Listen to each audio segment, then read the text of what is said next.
नमस्कार। इस दिल से के एपिसोड में हम चर्चा करेंगे गुड्स एंड सर्विसेज टैक्स की। इसकी बारीकियां लोगों को शायद नहीं मालूम। आपको याद होगा कि 15 अगस्त जब प्रधानमंत्री जी ने भाषण दिया तो उन्होंने कहा कि मैं देश की जनता को एक दिवाली गिफ्ट देने जा रहा हूं। वो दिवाली गिफ्ट, ये जीएसटी के जो रेट्स हैं उन्होंने कम किए, वो दिवाली गिफ्ट था। अब इसके पीछे उनकी सोच क्या थी उसके बारे में भी हम चर्चा करेंगे, क्योंकि मुझे याद है कि जीएसटी पहली बार लागू हुआ जुलाई 2017 में, और फिर नवंबर 2017 में कुछ 94 वस्तुओं के रेट कम हुए, क्योंकि इलेक्शन होने वाला था और इसलिए रेट कम किए गए। गुजरात में इलेक्शन था, आपको याद होगा। और फिर उसके बाद त्रिपुरा और कर्नाटका में इलेक्शन था, तो तब रेट कम किए गए। प्रधानमंत्री जी ने फिर रेट कम किए। फिर 2019 का इलेक्शन था तो उस पर भी प्रभाव पड़ा। अब बिहार का इलेक्शन आने वाला है और साथ साथ में तमिलनाडु, केरला, पश्चिम बंगाल में भी आने वाला है। तो शायद इसके पीछे ये सोच होगी कि उस इलेक्शन में हमें थोड़ा फ़ायदा मिले। तो क्या वाकई में सरकार चाहती है कि लोगों की, आम लोगों की ज़िंदगी में सुधार आए? इसके बारे में भी हम चर्चा करेंगे। ये तो हो गई राजनीति की बात, पर इससे अलग होकर एक बदलाव तो आया है। ये तो नहीं कह सकते कि बदलाव नहीं आया। उसका बदलाव का नतीजा क्या होगा? सरकार को नुकसान होगा या सरकार को फ़ायदा होगा, या जनता को फ़ायदा होगा या जनता को फ़ायदा ज़्यादा नहीं होगा? उसके बारे में भी हम चर्चा करेंगे। जीएसटी में एक बहुत ही अहम मुद्दा है जिसको हम कहते हैं इन्वर्टेड ड्यूटी स्ट्रक्चर। ज़रा मैं 2-3 शब्दों में आपको बता दूं उसका मतलब क्या है।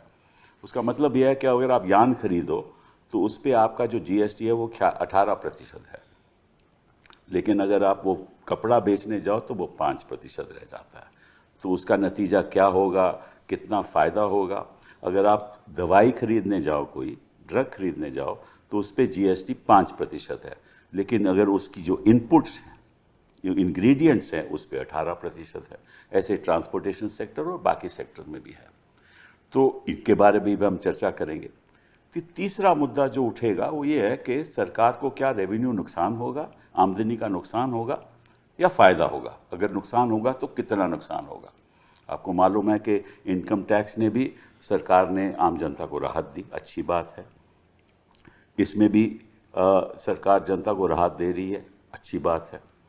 लेकिन इसका एक दूसरा पहलू भी है, वो ये है कि इन्होंने गेमिंग बंद कर दिया, उसलिए जो सरकार का नुकसान होगा वो लगभग 30-40 हज़ार करोड़ होगा।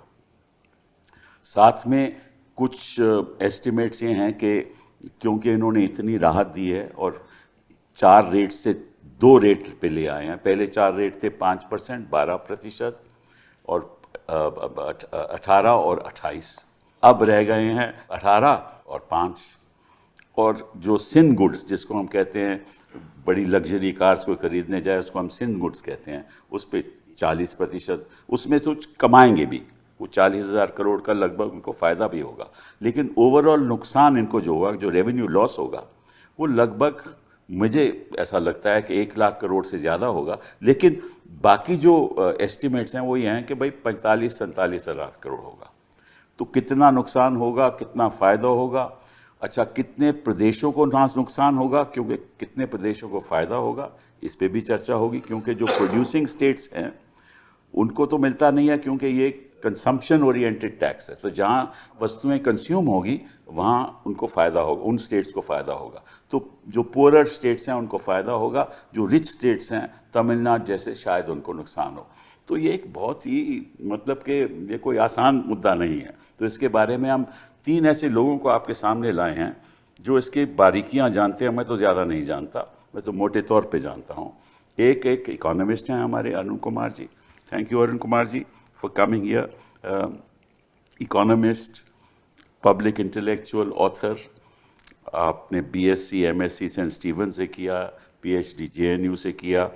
आपकी एक बहुत अहम स्टडी रही है ब्लैक इकोनॉमी में, और आपने किताबें भी लिखी हैं।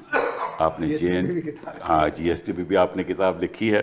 आप जेएनयू में 1984 से लेकर 2015 तक पढ़ाते भी रहे, और आपकी कई पब्लिकेशंस हैं, ख़ास तौर पे डिमोनेटाइजेशन में। और आप रोज़ हम आपको टीवी पे देखते हैं, तो आपका बहुत बहुत धन्यवाद। आई थॉट ये इकोनॉमिस्ट का दृष्टिकोण भी हमें समझना चाहिए। गर्ग साहब, मैं आपसे जब मुलाकात मैंने आपसे की, मुझे ऐसे लगा कि मुझे कोई जानकारी नहीं है जीएसटी के बारे में। आप इतना जानते हो। आपने मेरे ख्याल इसमें 30 साल बिता दिए इस मुद्दे को लेकर। आप IRS के ऑफिसर हो। 1983 में आप सर्विस में आए, और फिर आपने customs and indirect taxes CBEC और CBIC जिसको हम आज कहते हैं, वहाँ आपने 30 साल काम किया। और आपने MBA अहमदाबाद से किया, IIM अहमदाबाद से, LLB की डिग्री, लॉ भी जानते हैं, मैनेजमेंट भी जानते हैं, और कैसे GST मैनेज होता है वो भी आप जानते हैं।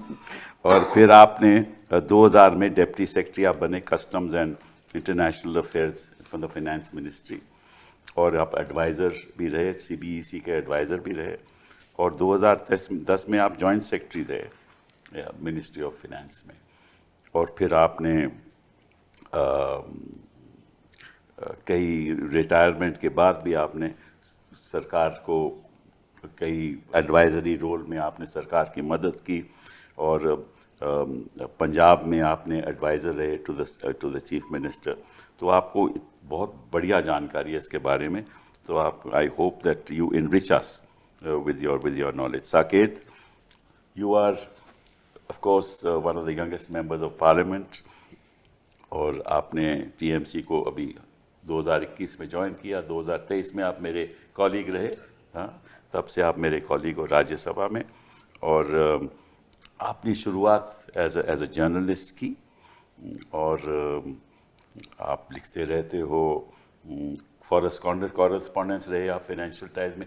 मुझे ये नहीं मालूम था कि आपने चेकोस्लोवाकिया के शुरुआत की as a teacher, teaching children in school. That's amazing.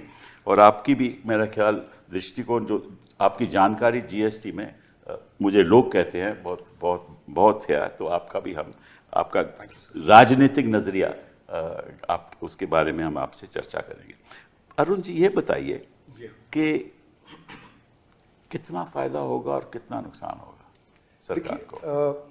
सरकार को, जनता को, है ना, दोनों को। तो ये जो है GST, वो एक इनडायरेक्ट टैक्स है। जी हाँ। इनडायरेक्ट टैक्स को हम बोलते हैं रिग्रेसिव होता है। अच्छा। इसका जो भार होता है वो प्रोपोर्शनेटली जो वेल ऑफ सेक्शन नहीं होता है उस पर ज़्यादा पड़ता है, और जो वेल ऑफ सेक्शन होता है उस पर कम पड़ता है, क्योंकि उनका कंजम्पशन बहुत है। अच्छा। अगर जैसे कोई करोड़पति है तो वो अपना कंजम्पशन कितना करेगा? वो अपना इनकम का 5% कर लेगा, 7% कर लेगा, उसी पे वो टैक्स देगा। जो गरीब आदमी हो तो पूरा का पूरा 100% कंज्यूम करेगा, है ना, तो उसके ऊपर ज़्यादा भार पड़ जाता है। इसलिए हम उसको बोलते हैं कि एग्रीगेट में वो एक रिग्रेसिव टैक्स होता है, तो उसका भार पड़ता है गरीब आदमी पे। तो इसलिए अक्सर ये कहा जाता है कि भाई इनडायरेक्ट टैक्स कम रखो और डायरेक्ट टैक्स ज़्यादा रखो, क्योंकि इनडायरेक्ट टैक्स जैसे ही हम बढ़ाते हैं तो दाम बढ़ जाते हैं, और जैसे ही दाम बढ़ते हैं तो परचेजिंग पावर कम हो जाती है। तो इसलिए इनडायरेक्ट टैक्स जो होता है उसको हम कहते हैं ये रिग्रेसिव है, और इसका असर। लेकिन हमने तो अच्छा काम किया ना, इनडायरेक्ट टैक्स लाए, GST लाए, क्योंकि पहले तो 17 टैक्सेस थे, जी हाँ, हमने खत्म किया। तो अच्छी बात की। नहीं, वो तो ठीक है कि हमने उसको एक तरह से इनडायरेक्ट टैक्सेस को एक कंबाइन करके वो किया। लेकिन चक्कर क्या है कि ये जो हमारा GST है वो ज़्यादातर संगठित क्षेत्र पे पड़ता है। जैसे कि अरुण जेटली कहते थे कि 5% यूनिट्स हैं वो 95% टैक्स देते हैं, और 95% यूनिट है वो 5% देते हैं। तो आपको पता है कि जैसे इसमें तो इनकम टैक्स में भी वही है, इनकम टैक्स में भी वही है। लेकिन फिर भी क्या है कि यहाँ पे जो असंगठित क्षेत्र है वो एक तरह से बाहर हो गया। 50 लाख से आपका टर्नओवर कम है प्रोडक्शन में, तो आप जो उसमें नहीं आते। अगर सर्विसेज में 40 लाख से कम है, 20 लाख से कम है, तो आप नहीं आते। 1.5 करोड़ तक है तो आप कॉम्पोजिशन स्कीम में आते हैं, जहाँ पे 1% टैक्स देना होता है। पर लेकिन चक्कर क्या है कि फिर ये असंगठित क्षेत्र को इनपुट क्रेडिट नहीं मिलता, और अगर इनसे कोई सामान खरीदे तो उसको फिर रिवर्स चार्ज देना पड़ता है, मतलब जो इनको टैक्स देना था वो उन्होंने नहीं दिया, तो जो उससे खरीदेगा उसको देना पड़ेगा। तो बड़ी इकाइयां जो हैं वो फिर इनसे माल नहीं खरीदती। तो हमारी डिमांड जो है वो शिफ्ट कर गई असंगठित क्षेत्र से संगठित क्षेत्र की तरफ। तो इससे संगठित क्षेत्र तो बढ़ा पर असंगठित क्षेत्र में गिरावट है, और असंगठित क्षेत्र में 94% लोग काम करते हैं, संगठित क्षेत्र में 6% लोग काम करते हैं। तो अगर असंगठित क्षेत्र गिरेगा तो हमारी डिमांड पे असर हो जाएगा।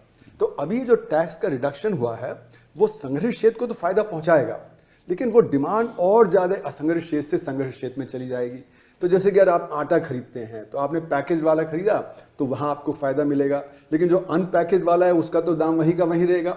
तो कुछ लोग और शिफ्ट कर जाएंगे असंगठित क्षेत्र से संगठित। जैसे कि हमारा ट्रेड सेक्टर है, तो ट्रेड सेक्टर में जो हमारा नेबरहुड स्टोर है उससे डिमांड शिफ्ट कर रही है आपके जो ई कॉमर्स की तरफ, आपके मॉल की तरफ, क्योंकि उनको इनपुट क्रेडिट मिलता है। इनको इनपुट क्रेडिट मिलता है ना, तो इसलिए उनका माल कुछ सस्ता हो जाता है, इनका तो वहीं का वहीं रहेगा। तो इसलिए मैं शुरू से कह रहा हूं कि हमारा देश में जहां पे असंगठित क्षेत्र इतना बड़ा है वहां पे जीएसटी सूटेबल नहीं है, क्योंकि इससे हमारा असंगठित क्षेत्र पिटेगा, और असंगठित क्षेत्र जो है वो गरीब जो प्रांत हैं उनमें ज़्यादा कॉन्सेंट्रेटेड है। तो जब ये पिटेगा तो असंगठित, हालांकि ये जैसे आपने सही कहा कि एक लास्ट पॉइंट टैक्स है जहाँ पे कंज्यूमिंग स्टेट से पे करेंगे, पर जब उनका ओवरऑल प्रोडक्शन डिक्लाइन करेगा तो उनको और नुकसान हो जाएगा। और जो एडवांस स्टेट्स हैं जहाँ पे कि जब वो इनपुट क्रेडिट वगैरह मिलेगा उनको जो थोड़ा फायदा हो जाएगा, तो इसलिए गैर बराबरी इससे बढ़े। तो आम जनता के लिए नुकसानदेह है तो आपके जो हिसाब से? आम जनता जो 94% असंगठित क्षेत्र वाले हैं ना, वो जब उनका जॉब लॉस होगा तो उनकी परचेजिंग पावर कम होगी तो उनका नुकसान होगा।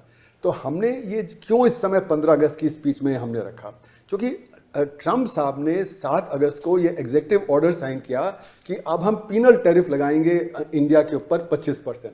तो उससे हमारा ट्रेड एकदम गिरने वाला है। जो एक्सपोर्ट जो 4.5 लाख करोड़ का हमारा ट्रेड है, मतलब ट्रेड तो और भी ज़्यादा है, लेकिन 4.5 करोड़ जो लाख करोड़ है उस पर हमारा जो ट्रेड कम हो जाएगा, क्योंकि वहाँ पे 25% और अतिरिक्त लग गया है, तो उससे डिमांड कम होगी। तो ये भी एक राजनीतिक फैसला था आपके हिसाब से? बिल्कुल, ये राजनीतिक है, क्योंकि एकदम से किया गया ये ना, और जो डिटेल्स वर्कआउट करने चाहिए तो डिटेल्स वर्कआउट नहीं किए। जैसे कि आप बता रहे हैं कि कई चीज़ों में प्रॉब्लम आएगी कि कहीं 18% टैक्स है लेकिन वो इनपुट्स पे जो टैक्स ज़्यादा है, तो उससे जो रिवर्स जो इन्वर्जन हो जाएगा, तो जो रिफंड भी नहीं मिलेगा टाइम से मिलेगा। तो ये सारी चीज़ें वर्कआउट करने की थी, पर लेकिन एकदम से इनको लगा कि अब हमारे यहाँ डिमांड कम हो जाएगी एक्सपोर्ट की, वो 4.5 लाख करोड़ की कम होगी, तो यहाँ पे हम कुछ छूट दे देंगे और उससे फिर इलेक्शन में भी बाद में फ़ायदा पहुँच सकता है। तो इसको सोचा नहीं गया पूरी तरह से। जैसे कि मेरा मानना है कि जब जुलाई 2017 में किया गया था तो उस समय भी जल्दबाजी में कर दिया गया। जो हमें एक एक्सपेरिमेंट करके कि किस प्रकार से इंट्रोड्यूस करें, कैसे हम उसको आगे बढ़ाएं, वो नहीं किया गया। तो इसलिए मेरा मानना है कि एक तो सरकार को भी लॉस होगा, रेवेन्यू लॉस तो डेफिनेटली होगा, क्योंकि आपका जब टैक्स कम आएगा तो फिर आपका वो रेवेन्यू कम होगा। उदाहरण के तौर पे ये कहते हैं कि नहीं हमारी डिमांड बढ़ जाएगी, पर जहाँ पे 12% टैक्स था उसको आप 0% कर देंगे तो चाहे कितनी भी डिमांड बढ़े रेवेन्यू तो बढ़ेगा नहीं, क्योंकि तो 0% है।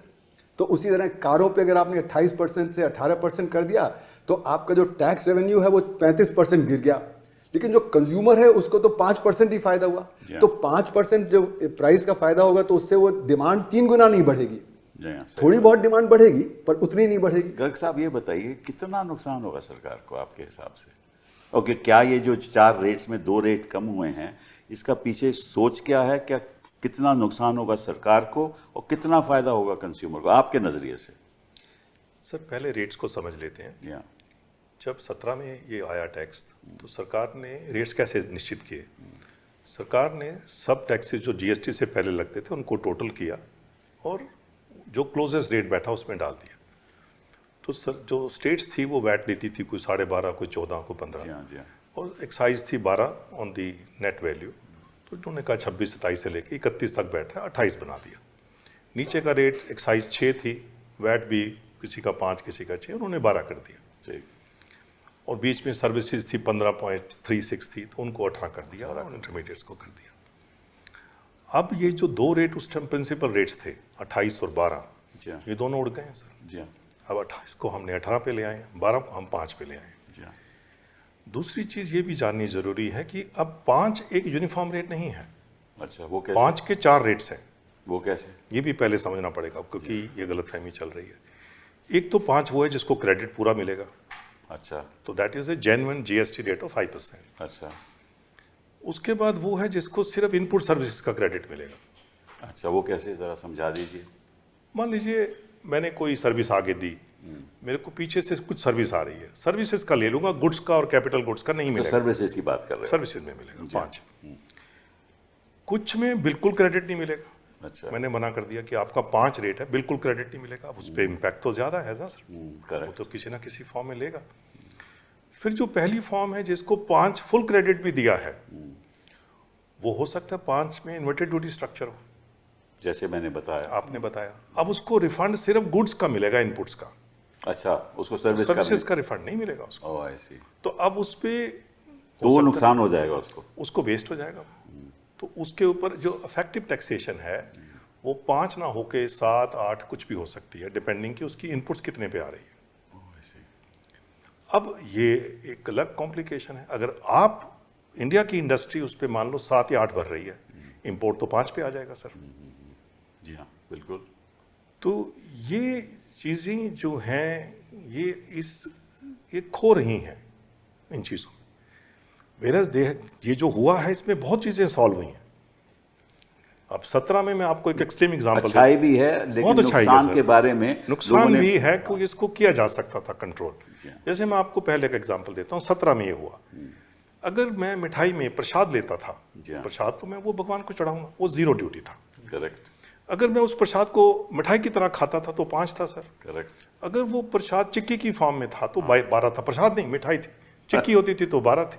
हाँ कुछ और खाने की आइटम थी तो 18 थी। Correct. अगर उसमें चॉकलेट डल गई तो सर वो 28 था।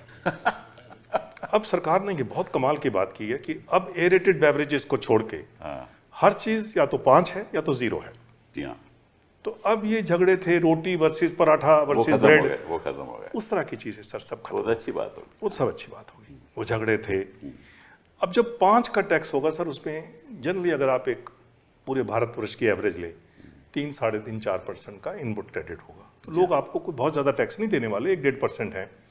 और मेरे ख्याल से इसका फ़ायदा भी है, नुकसान भी है। फ़ायदा तो ये होगा कि बहुत लोग कहेंगे जीएसटी में रजिस्टर ही कर लेते हैं, उसका एक फ़ायदा है बहुत ज़्यादा।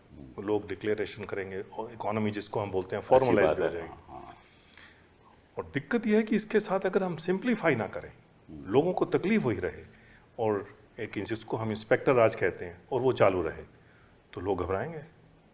तो ये हमें कंसेशन तो आ गया है, रिफॉर्म के लिए 4 स्टेप और लेने की जरूरत है। तो मतलब ये कंसेशन है लेकिन पूरी तरह से रिफॉर्म नहीं है।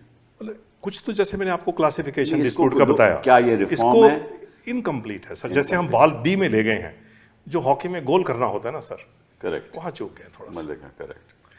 करेक्ट। और दूसरा आपने सवाल ये रेज किया था कि रेवेन्यू लॉस। हाँ वैसे तो जैसे कहते हैं proof of the pudding is in the eating sir, अब ये फिगर्स पता चल सूनर और जाएगा। लेटर आएंगे। पर मेरा अपना विचार है कि देखो इस महीने तो सर कोई सेल नॉर्मल मंथ नहीं है, अक्टूबर विल अगेन भी है फेस्टिवल, नवंबर में पता चलेगा। तो नवंबर का जो आएगा वो ग्रॉस आएगा। उसके बाद जो इन्वर्टेड ड्यूटी के रिफंड हैं वो जाके लोगों को फरवरी से या मार्च से मिलने जी शुरू हाँ होंगे, जी हाँ। तो पूरा इम्पैक्ट उस टाइम आएगा।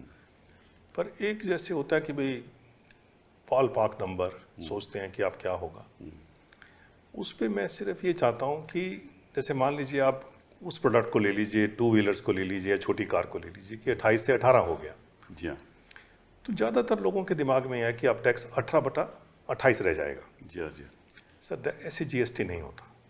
वो जब कैसे? वो 28 था, हाँ मान लीजिए उसमें 14 या 15 के क्रेडिट है, असेंबली इंडस्ट्री है सर, बहुत हैवी क्रेडिट्स पे चलती है। करेक्ट। तो मैं जब 28 भरता था, मैं मान लीजिए 14 क्रेडिट से देता था, 14 मैं कैश देता था सर। जी हाँ अब जब वो 18 आएगा, मेरा 14 का 14 तो रह ही रहा, सर्विसेज का कम नहीं हुआ, कंपोनेंट्स का कम नहीं हुआ, बिल्कुल।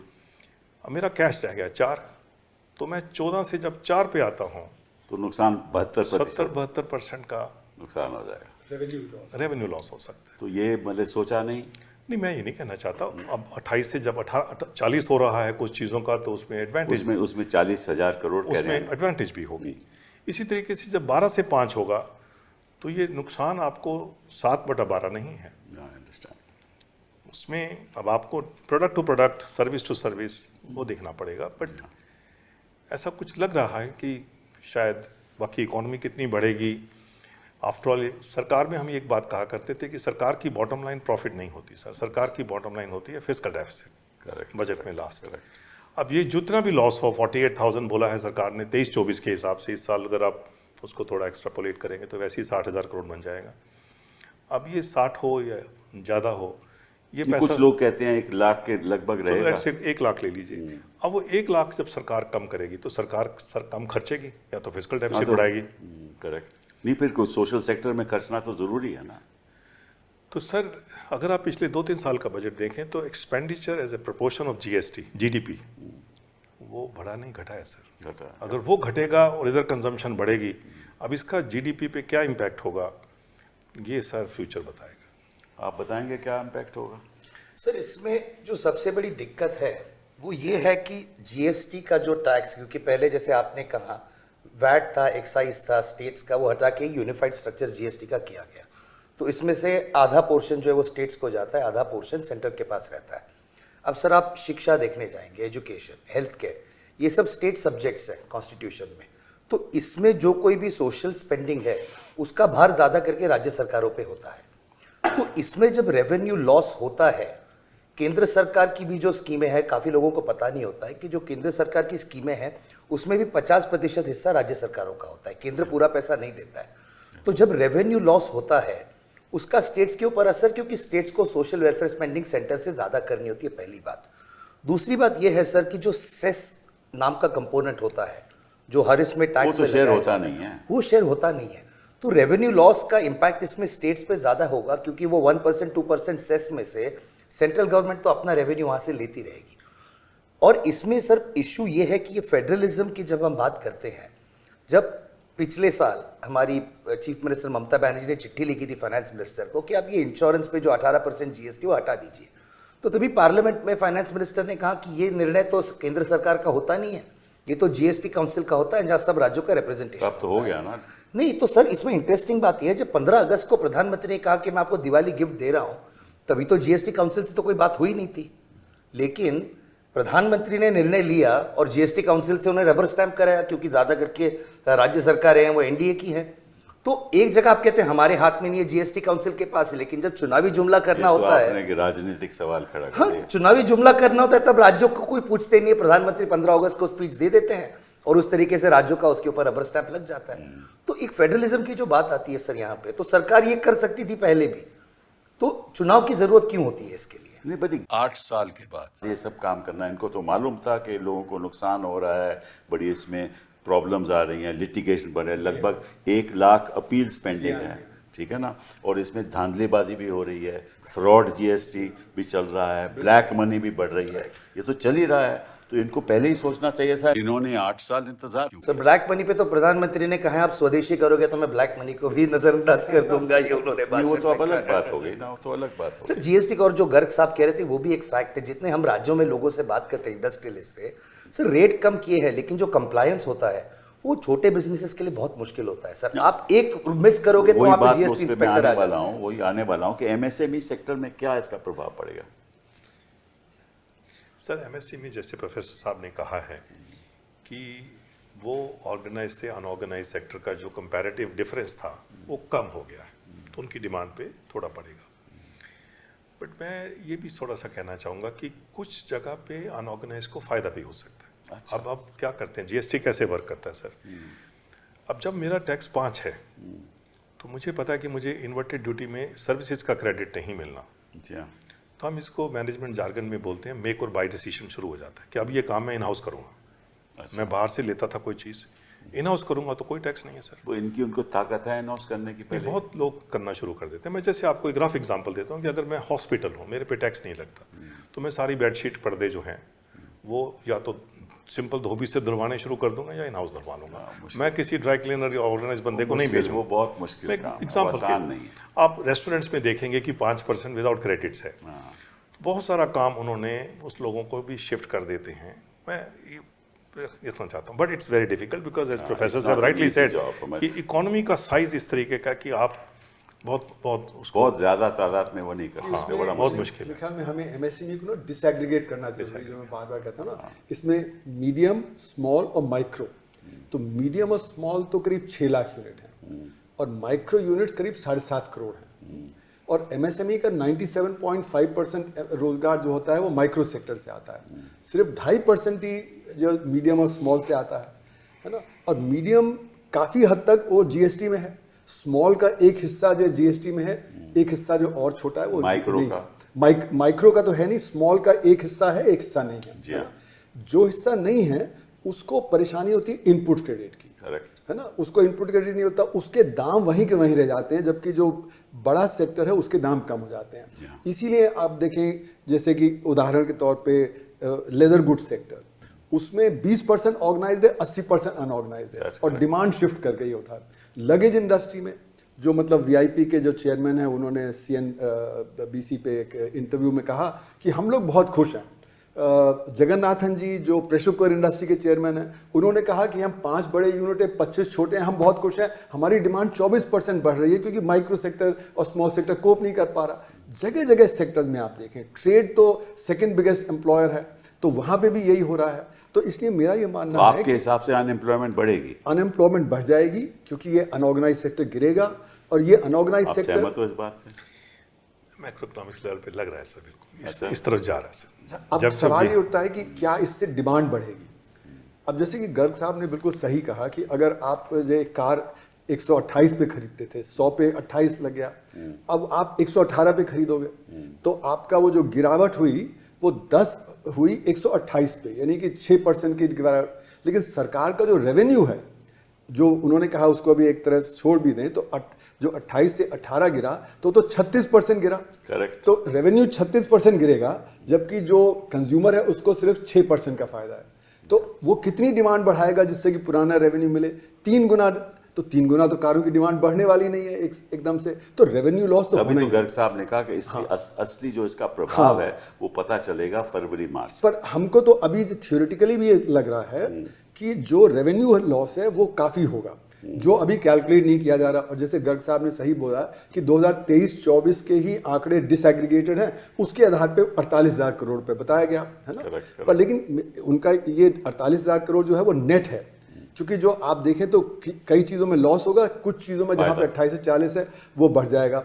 और जो लग्जरी कार्स हैं उन पे जो सेस लगता था वो अब नहीं है, तो उनके भी दाम गिर रहे हैं। जो 40% पे आ रहे हैं उनके भी दाम गिर रहे हैं, क्योंकि वहां पे और ज्यादा टैक्स होता था। तो इसलिए मेरा मानना है कि इन द नेट, जैसे गर्ग साहब ने सही कहा कि शायद 1.5-2 लाख करोड़ का जो लॉस हो, और ये मूडीज ने भी कैलकुलेट किया। अब सरकार जो डिसएग्रीगेटेड डेटा देती नहीं तो हम लोग उस पर रिसर्च नहीं कर पाते, डिसएग्रीगेटेड डेटा होता है तो हम उसमें भी और कैलकुलेट करते। तो इसलिए जो रेवेन्यू लॉस होगा वो मतलब स्टेट्स के ज़्यादा होगा। अब सरकार को बड़ी सेंसिटिविटी है, वो कहते हैं रेवेन्यू लॉस मत टर्म यूज करो। अरे रेवेन्यू तो लॉस हो रहा है ना, आप वो कह रहे हैं कि रेवेन्यू लॉस नहीं, सेस बढ़ा देंगे। नहीं, सेस तो बढ़ाएंगे ही, लेकिन कहने की बात यह कि जो स्टेट्स को लॉस है, स्टेट्स को इसका ऑब्जेक्शन करना चाहिए था वहां पे जीएसटी काउंसिल में। नहीं। बाहर आके तो उन्होंने कहा, लेकिन पॉलिटिकली वो को ऑब्जेक्शन करना बड़ा मुश्किल नहीं, है। देखिए 2 चीजें सेपरेट करने की हैं। एक तो ये कि आपने टैक्स रेट कम किए, उसको तो कोई अपोज नहीं कर सकता, क्योंकि उससे बेनिफिट होगा। टैक्स रेट कम करना एक चीज है और रेवेन्यू लॉस होना दूसरी चीज है। तो आपको रेवेन्यू लॉस जो है उसमें आपका, जैसे उन्होंने सही कहा कि हमें तो सारे सोशल सेक्टर्स पे खर्च करना है, शिक्षा पे, स्वास्थ्य पे, रोजगार पे, सब पे। तो वो जब कम होगा तो उससे हमारी अर्थव्यवस्था में और परेशानी आएगी, क्योंकि जो 4.5 लाख करोड़ रुपए का हमें जो एक्सपोर्ट में लॉस होगा वो 48,000 करोड़ कंपेंसेट नहीं कर सकता। और खासकर अगर असंगठित क्षेत्र में और गिरावट होती है और परेशानी होगी। और जैसे गर्ग साहब ने कहा कि अगर आपका फिस्कल डेफिसिट बढ़ा और उसके एवज में फिर आपने जो हेल्थ पे, एजुकेशन पे और रूरल एम्प्लॉयमेंट गारंटी स्कीम पे काट दिया, तो आपका तो अनएम्प्लॉयमेंट और बढ़ जाएगा, तो और ज़्यादा फिर जो लॉस हो जाएगा, तो डिमांड तो आपकी उतनी जनरेट होने वाली नहीं। तो मेरा ये मानना है कि जल्दबाजी में किया गया है, पूरी तरह सोचा नहीं। ट्रंप साहब ने साइन कर दिया 7 अगस्त को, तो तुरंत 15 अगस्त को अनाउंस कर दिया, है ना। उसके पीछे काफी सोचना चाहिए था। गर्ग साहब ने बहुत सारे ये सोच थी ना कि आपके जो जेम्स एंड ज्वेलरी के उन्होंने 50% कर दिया, तो वो बिजनेस खत्म हो जाएगा, टेक्सटाइल में बड़ा नुकसान हो जाएगा, श्रिम्प्स में नुकसान होगा, फिशरीज में नुकसान हो जाएगा। तो इसलिए 4.5 लाख करोड़ रुपए का 4.5 लाख करोड़ रुपए का नुकसान होने वाला था। तो ये शायद कुछ नुकसान कम करने के लिए, लेकिन मुझे लग रहा है कि प्रधानमंत्री के स्माइल करने से शी के साथ शायद ट्रम्प पे कुछ प्रभाव पड़ा है, तो उन्होंने सोचा कि वापस मैं अपने टेबल पे आके इनसे बातचीत करने लगूं। तो अब देखते हैं कि क्योंकि लिटनिक ने तो कहा है कि जब तक आप रशिया से ऑयल खरीदना बंद नहीं करोगे तब तक ये 50% लागू रहेगा, ठीक है ना। तो उनकी दो कंडीशंस हैं जो हम नहीं मान पा रहे। एक तो कृषि का बाजार खोलना, क्योंकि वहां तो आप देखिए तो 85% हमारे किसान वो छोटे किसान है, 5 एकड़ से। वो तो वैसे अमेरिकन को भी मालूम है। देखिए पहली बात की बात नहीं है, कई सालों से कॉटन में तो हमने कर दिया, कॉटन में तो हमने 11% से 0% कर दिया, और कॉटन जो ग्रोअर है वो परेशान है, गुजरात में खासकर। लेकिन तो एग्रीकल्चर कृषक जो हैं वो इसी बात से परेशान है कि क्या हम उस पर नेगोशिएशन करके उसको रिड्यूस कर देंगे, वो परेशान है। रशिया से हमारा स्ट्रेटेजिक रिलेशनशिप है, अगर हम उससे ट्रेड कम करते हैं, हमारी S-400 मिसाइल है, हमारे सुखोई एयरक्राफ्ट हैं, हमारे जो क्रिटिकल वो नहीं कर पाएंगे। वो तो अमेरिकन को समझना चाहिए कि वो नहीं हो सकता चाहिए, पर वो कर नहीं रहे। बार बार कह रहे हैं कि जैसे वांस ने भी कहा और उन्होंने कहा कि आप स्ट्रेटेजिक पार्टनरशिप चाहते हैं पर you are not behaving like a strategic partner, है ना। ये बताइए इससे, क्योंकि जब ये ऐलान हुआ था आपको याद होगा नवंबर 8 में, मैं कोई राजनीतिक सवाल नहीं कर रहा, नवंबर 8 में प्रधानमंत्री ने जब डिमोनेटाइजेशन की तो यही कहा कि ब्लैक मनी ख़त्म हो जाएगी और ये सब हर चीज़ में बढ़ोतरी आएगी, तो ये सब तो नहीं हुआ। फिर उन्होंने दोबारा यही बात अब भी कही है कि जीडीपी में गति आएगी और इन्फ्लेशन कम हो जाएगा और ब्लैक मनी ख़त्म हो जाएगी और इक्विटेबल डेवलपमेंट रहेगा। तो यार आप सोचते हो कि इस जो रिफॉर्म हुआ है इससे ये ऑब्जेक्टिव्स होंगे सर? सर दुनिया में लगभग 160 कंट्रीज में इस तरह का टैक्स है, हम इसको वैल्यू एडेड टैक्स कहते हैं। लोग परेशान हैं इस टैक्स से, बाकी कंट्रीज में मुझे मालूम है, यूके में लोग परेशान हैं, साउथ ईस्ट एशिया कंट्रीज में लोग ये वैट से परेशान हैं, हर जगह पर। हाँ। तो इसको सर किसी इंटरनेशनल इकोनॉमिस्ट ने 3 कैटेगरीज में डिफाइन किया, गुड बैड अगली। एक्सेलेंस किसी को नहीं दिया। तो गुड जिसको दिया सर वो न्यूजीलैंड है। अच्छा। न्यूजीलैंड के फाइनेंस मिनिस्टर ने कहा I shall not distinguish between an apple और ए मैकडोनल्ड। आप सेब खरीदिए, सब्जी खरीदिए, मैकडोनल्ड खरीदिए, टैक्स लगेगा एक ही रेट पे। वो अरुण साहब कहते हैं कि टैक्स 14% लगना चाहिए, कहते हैं ना। नहीं सर देखिए सर, वो कंट्री की एक इकोनॉमिक स्टेटा भी देखना पड़ता है कि आपकी पर कैपिटा इनकम देश की कितने लेवल पे है। जब आप बहुत पुअर होते हैं सर तो आपके लिए 2 या 3 रेट इनएविटेबल हो जाते हैं। किसी टाइम जेटली साहब कहा करते थे Mercedes and milk can not be same rate. नहीं मर्सिडीज हवाई चप्पल मिल्क का भी दिया। तो मैं जब पंजाब में था तो हमने कहा milk these need not be same, but milk itself has got 3 rates at that time. तो सर इसलिए हमें ये देखना पड़ेगा कि ये हम we can go endlessly, but India ने एक बहुत बड़ा रिफॉर्म किया, इतनी स्टेट्स का मिलके आना, बिल्कुल ये सर हमें इसका कुछ क्रेडिट लेना चाहिए। अब ये प्रोसेस है सर, थोड़ा सा ये है कि ये 12 से 5 हो गया। अब मन ये करता है कि शायद अगर ये 6 या 7 ही होता और वो तो फायदा ज़्यादा होता तो शायद वो इन्वर्टेड ड्यूटी स्ट्रक्चर खत्म हो जाती ना। अब मैं देख पा रहा हूँ कि लाखों लोग रिफंड की लाइन में लग जाएंगे सर। जी हाँ, जी हाँ, जी हाँ। उसका पैसा ब्लॉक हो जाएगा। नहीं, उसमें फिर धांधेबाजी भी होगी, आपको ये भी मालूम है। फिर उसका मतलब ये सब इश्यूज खड़े होने जा रहे हैं। तो वी हैव सॉल्व एक सेट ऑफ प्रॉब्लम तो सॉल्व हो गई, दूसरी अब तैयार हो गई है। तो ये सर ये घबराहट रहती है कि इसकी जरूरत नहीं थी। 6 भी कर लेते सर तो थोड़ा मौका मिला। अब ये दोबारा कोई पॉलिटिकल पार्टी हिम्मत नहीं कर पाएगी सर 5 को 6 इजीली करना। नहीं, पर जैसे गर्ग साहब कह रहे हैं ना, रेट एक्चुअली अभी 2 या वो नहीं है, क्योंकि 0 भी एक रेट है। हाँ, 0 भी एक रेट है, 5 भी एक रेट है, 18 भी है, और फिर जो आपका 40 भी है, और बीच में फिर और भी रेट्स हैं। अच्छा, तो जैसे उन्होंने कहा ना कि जहाँ पे 5 है एक्चुअली वो 5 नहीं है, तो इसलिए कुछ लोग तो कह रहे हैं कि 200 रेट हो जाते हैं, है ना। तो ये जो कहा जब गर्ग साहब ने बिल्कुल ठीक कि जो जीएसटी का डिजाइन होता है उसमें एक रेट होना चाहिए सारे देश में। नहीं, मैंने भी कहीं सुना कि आपने भी कहा तो भाई एक रेट नहीं है, ये कई रेट्स हैं सर। और नहीं, आपने कहा कि एक रेट होना चाहिए, कहा है आपने। नहीं, मैंने कहा वो आइडियल जो जीएसटी होता है उसमें एक होना चाहिए। लेकिन जैसे गर्ग साहब ने वो ठीक कहा, जहाँ पे गरीबी है तो आप वहाँ पे एक रेट लेके नहीं कर सकते, गरीब के ऊपर बहुत प्रॉब्लम यह है कि एक ही इंडस्ट्री में 2 रेट होते हैं। फॉर एग्जांपल होटल इंडस्ट्री, अगर वो 7,500 का रेंट है तो वो तो रेट उसका अलग होगा। जो रेंट कमरे का 7,500 से ज्यादा रेट अलग होगा, तो वहाँ तो धांधलेबाजी होगी। तो गर्ग साहब ने यही मेन चीज ये है सर, देखिए इस क्रेडिट को हम लोग कोलेस्ट्रॉल बोलते हैं, बैड कोलेस्ट्रॉल। इसको साफ कीजिए। जहां जहां क्रेडिट आप रोकेंगे उसको आप ये कह सकते हैं कि वो जीएसटी है ही नहीं, बिकॉज आपका होल आइडिया बस क्रेडिट ट्रांसपेरेंटली दीजिए। Correct. जब आप क्रेडिट रोक लेते हो तो आप इंडिया की इंडस्ट्री को डिसएडवांटेज कर देते हो। तो उस तरीके से अगर आप देखो सर, आज शायद half the GDP is not in GST. देखो अल्कोहल, पेट्रोलियम, तो रियल एस्टेट, ये सब तो वैसे अगर वो ले आओगे फाइनेंशियल सेक्टर GST में नहीं तो है। सरकार तो वैसे ही मर जाएगी। हेल्थ, सरकारों के पास तो कुछ पैसा ही नहीं रहेगा। आप देखेंगे सर, लाइन से ये जो चीजें रुक रही है ना सर, मैं वरीड रहता हूँ कि ये कब सफाई होगी। तो अब आप देखेंगे जैसे ट्रांसपोर्टेशन ले लीजिए sir, it was one of the very bad sectors in terms of the tax rate. सरकार ने 2 रेट कर दिए, 5% विदाउट क्रेडिट और 18 कर दिया। अब जो 18 देगा सर, उसको पेट्रोल डीजल का क्रेडिट नहीं मिलेगा, आउटसाइड जीएसटी। सही बात। उसका इफेक्टिव रेट अब 24-25 पे बैठेगा। सही बात। Transportation is a very essential service, हर चीज की। No I agree with. और वो ट्रांसपोर्टेशन के लोग आजकल जा रहे हैं फाइनेंस मिनिस्टर के पास कि प्लीज हमें कुछ राहत उसको दीजिए। पहले 12 दे रखा था, अब उसको 12 से जब 18 किया 18 है, कर दिया। तो सर वो सारी चीजों में वो चीज तंग करेगी। और सर इसी पर एक और इशू है सर, विच इज जैसे आपने कहा इन्फ्लेशन, या प्रधानमंत्री जी ने कहा, प्रॉब्लम ये मैंने मेरी बजट स्पीच में भी उठाया था सर, जैसे दाम कम होंगे तो इन्फ्लेशन कम होना है। जब इन्फ्लेशन कम होता है तो आरबीआई ने रेट घटाने हैं। सर हमारे पास करंटली आउटस्टैंडिंग क्रेडिट कार्ड और पर्सनल लोन डेट जो है इंडिया में is equal to 30% of GDP. चीज़ों के दाम कम हो जाएंगे, अनएम्प्लॉयमेंट जैसे सर कह रहे बढ़ती जाएगी, लोग ईएमआई पे इलेक्ट्रॉनिक्स खरीदना शुरू करेंगे, इंटरेस्ट रेट कम होंगे, ज़्यादा कर्जा लोग उठाएंगे, कंजम्पशन इनकम तो है नहीं, लेकिन कंजम्पशन जब बढ़ेगा, वो अगर डेट ड्रिवन कंजम्पशन होगा तो हमारे क्रेडिट कार्ड, पर्सनल लोन की आउटस्टैंडिंग डेट इतनी बढ़ती जाएगी और उसमें अगर डिफॉल्ट हो गया तो बैंकों को वहां पे नुकसान होगा सर। ये भी बात सही है। And that is something that the government has not thought about. अब इंटरेस्ट रेट गिराओगे, चीजें कम होंगी, लोग उधार पे मोबाइल खरीदेंगे, उधार पे गाड़ियां, बाइक्स खरीदेंगे, तो वो पैसा चुकाएंगे कहां से अगर एम्प्लॉयमेंट नहीं बढ़ रहा है, वहां पे इनकम नहीं बढ़ रहा है। जैसे आपने कहा ना काले धन की अर्थव्यवस्था पे असर, ये एक बड़ा मुद्दा था कि जीएसटी लाएंगे तो वो एक इंटरलॉकिंग होगा इनपुट आउटपुट का, तो उससे जो काले धन की अर्थव्यवस्था कम हो जाएगी। लेकिन वो हुआ नहीं। जैसे कि गर्ग साहब ने सही कहा कि जहां पे आप उनको एग्जाम कर देंगे तो चेन ब्रेक हो जाती है। जब चेन ब्रेक हो जाती है तो फिर आप वो कर सकते हो, क्योंकि चेन ही जो आपको रोक रही है। दूसरी बात यह है कि आपने इसको बहुत कॉम्प्लिकेटेड बना दिया। जैसे आपने सही कहा कि आप जब 7,500, पहले तो 5,000 और ये सब था, अब 7,500 कर दिया है, तो मिस क्लासिफिकेशन होगा। इसीलिए लोग कहते हैं कि भाई एक रेट ही होना चाहिए ना, नहीं तो आपका मिस क्लासिफिकेशन होगा, उस पर काले धन की अर्थव्यवस्था चलती है।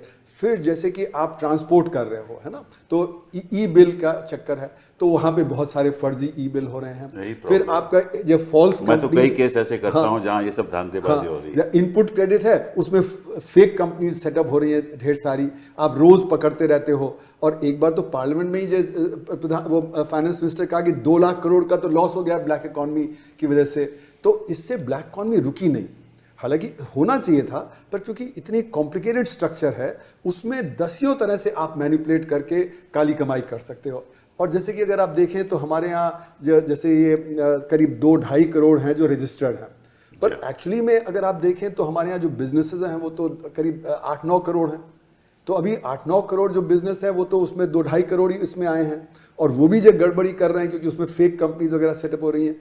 तो इसलिए ये जो सिस्टम जो है हमारा, वो असल में एक हाफ बेक्ड है। तो कहने के लिए 160 देशों में जीएसटी है, लेकिन किसी भी अर्थव्यवस्था में इतना बड़ा असंगठित क्षेत्र नहीं है जैसा हमारे यहाँ।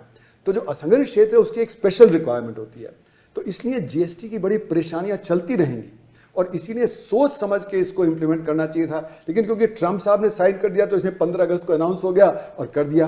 क्योंकि अगर इतना ही भला था तो पहले भी आप ये सब कर सकते। ट्रंप सरकार, ट्रंप साहब मतलब कि युद्ध भी रुकवा सकते हैं और आपका जीएसटी स्ट्रक्चर भी बदलवा सकते हैं। नहीं, जीएसटी पे आपसे अनाउंसमेंट भी करा सकते हैं कि आपने जीएसटी पे अनाउंसमेंट कर दिया। सर एक राजनीतिक बात बस कहना चाहूंगा, जरूर कहिए। अब जीएसटी रिफॉर्म की हम बात करते हैं, जो गर्ग साहब कह रहे थे कि एक रिफॉर्म आप यहाँ पे, लेकिन जो प्रोसेस है उस पर नहीं हो रहा है। सर रिफॉर्म भी किस तरीके से होता है? इस बार पिछले सेशन में इनकम टैक्स बिल को अमेंड किया गया रिफॉर्म के तौर पे। सर जब बिल पास हुआ तभी विपक्ष का कोई वहाँ पे बैठा नहीं था उसमें, ना उसके ऊपर वोटिंग कर पाए कोई, और आपने 5 मिनट में, 4.5 मिनट में लोकसभा में वो पास हो गया इनकम टैक्स रिफॉर्म बिल, जो 600+ क्लॉजेस का है। तो ये रिफॉर्म कि जहां पर सरकार ही बिल लाती है और सरकार ही पास कराती है, जहां विपक्ष की कोई भूमिका ही नहीं होती है, ऐसे रिफॉर्म सर फिर बाद में जाके बैकफायर करते हैं। ये डिमोनेटाइजेशन की बात सरकार ने सीखना चाहिए था, लेकिन अभी भी सरकार नहीं समझ रही कि आप कंसेंसस के साथ कीजिए। ये आप यूनिलैटरली अगर करोगे इस तरीके से बुलडोज करके, तो आपने कृषि कानून के साथ किया, उसका नुकसान आपके ऊपर ही रिबाउंड होने वाला है। पर इनकम टैक्स में जो इन्होंने एक तो ये जो डायरेक्ट टैक्स कोड की बात की है ना, वो तो जो आप कह रहे हैं, वो तो दूसरा सब्जेक्ट से उन्होंने अलग है ना। रेट को एडजस्ट किया है, जिससे कि अब जो रेट है वो थोड़ा कम हो गया है, 12 लाख तक की ये सब वगैरह उन्होंने किया है।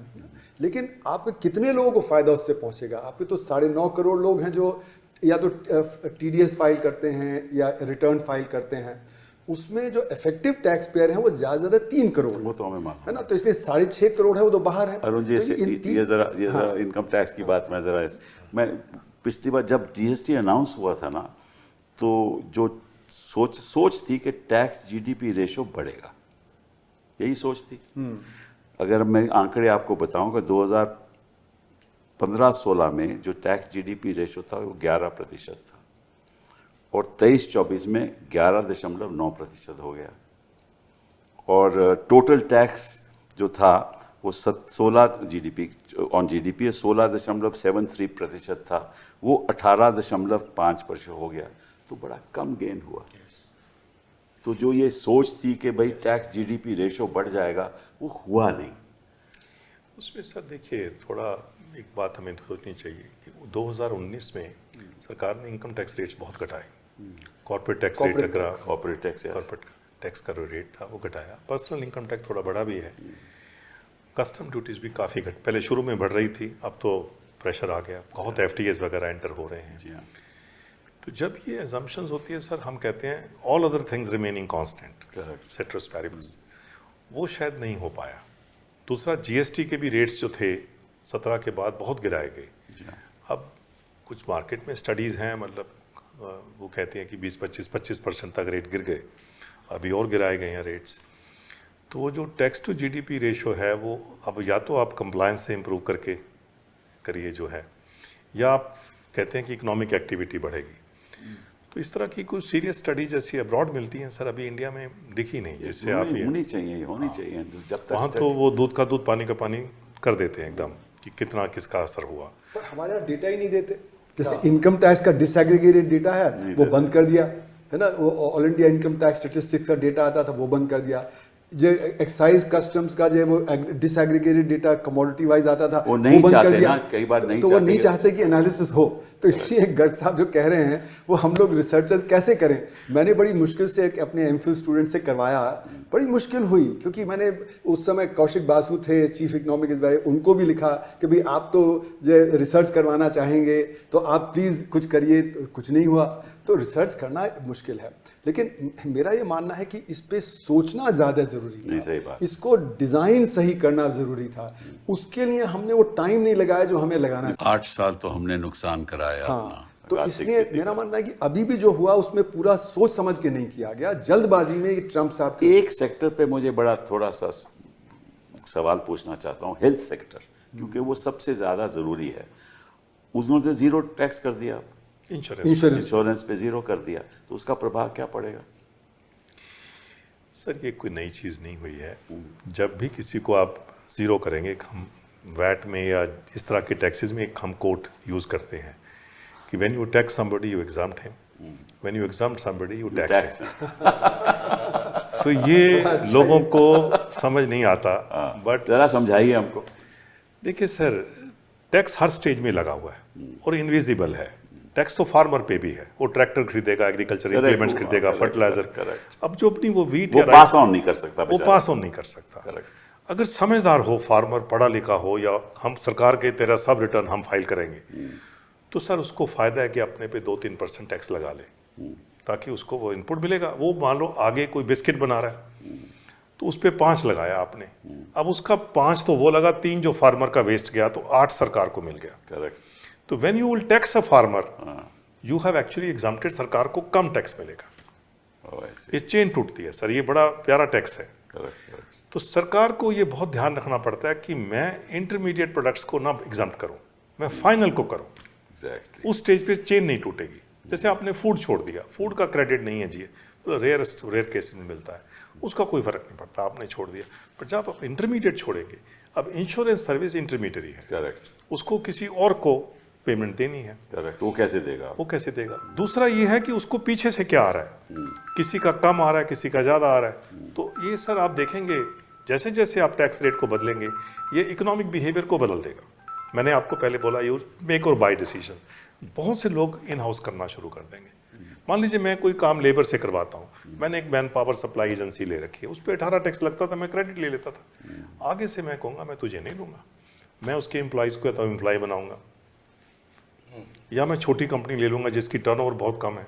तो इसमें सर बहुत इस तरह के पैटर्न जो है ना, तो फिर लोग देखो ऑर्गेनाइज करेंगे आपने दूसरे तरीके से। आपने ये डिस्टर्बेंस तभी स्टार्ट होती है जब आप ये you fiddle around with the input tax. मैं अगर जाता हूँ मैं अस्पताल जाता हूँ, मैं अपना MRI कराऊँ, मैं तो उदाहरण के तौर पे MRI कराता हूँ, वो MRI तो वो मशीन तो वो खरीदता है ना, उस पर उसको टैक्स देना पड़ता है। अच्छा, और उसको कोई इनपुट क्रेडिट नहीं मिलता। सर एक दो टर्म्स होती हैं सर, किसी को हम एग्जम्प्ट करते हैं, एक मीनिंग है इसका, किसी को जीरो रेट करते हैं, इसका दूसरा मीनिंग। जीरो रेट का मतलब होता है उसके सारे इनपुट टैक्स मैंने रिफंड कर दिए। करेक्ट। ये तो सिर्फ प्रावधान जो है एक्सपोर्ट को है। करेक्ट, बट उसको तो नहीं मिलता ना, यही तो मैं कह रहा हूँ। एक्सपोर्ट को मिलता है, बाकी किसी चीज को नहीं मिलता। तो एजुकेशन, जब मैं वहां जाता अपना इलाज कराना, तो जो उसका part of the cost of the MRI I have to pay. देखिए सर ये तो फिर एक लार्जर पॉलिसी है। अब जैसे आप यूके में जाएंगे तो वहाँ देखिए आप फ्री करते हो, अल्टीमेटली मैं इंश्योर्ड हूँ तो थोड़ा बहुत वो देगा। नहीं, जो गर्ग साहब कह रहे हैं ना कि ये है GST ऑन द सप्लाई, है ना, तो जो मशीन आ गई वो तो ऑलरेडी आपका कैपिटल कॉस्ट में आ गया ना। Correct, I तो agree कैपिटल with कॉस्ट के उसमें है, अगर वो सस्ती हो जाए तो भाई सर्विस भी तो 18% है, सर्विस भी तो 18%, वहां भी तो वो आपकी बात इस सेंस में ठीक है कि अगर उस पर टैक्स नहीं होता तो मशीन सस्ती होती तो आपका चार्ज भी सस्ता देखिए होता। सर गवर्नमेंट स्मार्ट होती है, गवर्नमेंट को मालूम होता है कि ये चीजें दिखाने के लिए एग्जाम्प्ट है, मुझे कुछ टैक्स को पीछे से लेना है। इसको कैस्केडिंग कहते हैं, और काफी कैस्केडिंग इंटेंशनली बिल्ड की जाती है कि इतना टैक्स हम क्वाइटली कलेक्ट कर लेंगे, लोगों को पता भी नहीं चलेगा, लोगों को लगेगा कि एग्जाम्प्ट है। वो एक सर्विस भी तो है ना, उसमें तो 18% है ही है। पर वो ऐसे बहुत सर्विसेज हैं। इफेक्टिव टैक्स जो कह रहे हैं ना, वो इफेक्टिव टैक्स ज्यादा हो जाता है। जहां कैस्केडिंग होगा तो इफेक्टिव टैक्स जो आपका जो डिक्लेयर्ड रेट है उससे ज्यादा हो जाता है। इसी का नाम कोलेस्ट्रॉल है सर, यही जो इसकी ऑल काइंड ऑफ प्रॉब्लम्स है, इसी से करप्शन है, इसी से नॉन कंप्लायंस है, इसी से कॉम्प्लेक्स आप इसमें बारीकियां पे जाओगे उतना ही अल्टीमेटली इंस्पेक्टर राज भी वैसे ही होगा। जी हाँ, क्योंकि अल्टीमेटली आप वो कहेगा कि साहब आपको देना होगा, मैं इतना, मेरे पास पैसा नहीं है, फिर धांधलेबाजी होगी, फिर करप्शन होगी। अब जैसे पुलिस की चेकिंग है अगर आपके रास्ते में, तो वो वहाँ पे प्रॉब्लम हो जाती है, ई-वे बिल में प्रॉब्लम हो जाती है, सभी चीज़ों में। तो सवाल ये उठता है कि रिफॉर्म क्या होना चाहिए। मेरा ये मानना है सिर्फ टैक्स रेट कट है, ये रिफॉर्म नहीं है। रिफॉर्म के लिए मेरा मानना है कि देखिए ये लास्ट पॉइंट टैक्स है, ये पे जो कंज्यूमर कर रहा है वही सारा टैक्स पे कर रहा है, तो इसको हम सिर्फ लास्ट पॉइंट ही भाई कलेक्ट कर लें। अभी हम उसको 100 स्टेजेस पे कलेक्ट करते हैं, है ना, तो उसको कहा जाता है कि वो इंटरलॉकिंग होता है, उससे ब्लैक इनकम जनरेशन का होता है। पर जैसे कि अरुण जेटली कहते थे 5% ही उन्हें 95% देते हैं, उनके MRP पे आप लगा दीजिए उसको टैक्स, तो एक सिंपल हो जाएगा, तो जो आपका वहाँ पे कलेक्शन हो जाएगा, और उससे जो असंगठित क्षेत्र है वो एग्जेम्प्ट हो जाएगा, तो जो अभी उसको लॉस हो रहा है वो खत्म हो जाएगा, तो वो भी बढ़ने लगेगा, उससे आपकी अर्थव्यवस्था और तेज जाएगी। तो ये एक रिफॉर्म की जरूरत है। नहीं, बट रिफॉर्म तो तभी होगा ना कि इसको आप पहले 1, 2, 3 साल स्टडी करो, रिसर्च करो। नहीं, रिसर्च तो बहुत हुई वैसे तो, अगर आप देखें तो वैट GST वगैरह पे कितना 1996 अगर आप से रिफॉर्म करने जा रहे हो उसका प्रभाव क्या होगा। देखिए बाकी देशों में क्या होता है कि आप एक ऐसा निर्णय लेने जा रहे हो तो वे सोचते हैं कि भाई ऐसे करेंगे तो अगले 2 साल में 3 साल में उसका प्रभाव क्या होगा, किस सेक्टर में ज़्यादा होगा, किस सेक्टर में कम होगा, ऐसी नीति बनाएं कि देश को भी फायदा हो और उपभोक्ता को भी फायदा हो। यही है ना। जब से GST एनविसेज हो रहा था ना 13-14 में, तब मैं सरकार में ही था, तब एक बहुत ब्राइट ऑफिसर थे बिहार के, उन्होंने एक वर्ड कॉइन किया था कि GST की एक बेसिक स्ट्रक्चर पहले बनाओ, जैसे कॉन्स्टिट्यूशन की है। ठीक बात है कि what is the basic structure of GST, और उसको हर बोर्ड में लिखाओ जिसमें मीटिंग हो रही है, इसको कोई डिविएट नहीं करेगा। Very interesting. अब जैसे input tax credits will be freely allowed except where consciously denied. Okay, आप कॉन्शियस कॉल लीजिए कि मुझे इसको इनपुट टैक्स क्रेडिट नहीं देना, एक आधी चीज में होना चाहिए वो। तो वो चीज़ें जब वो डिज़ाइन में क्लैरिटी आ जाएगी कि ये 10 चीज़ें मुझे करनी है या नहीं करनी है, rest can follow. Rates is a very minuscule part.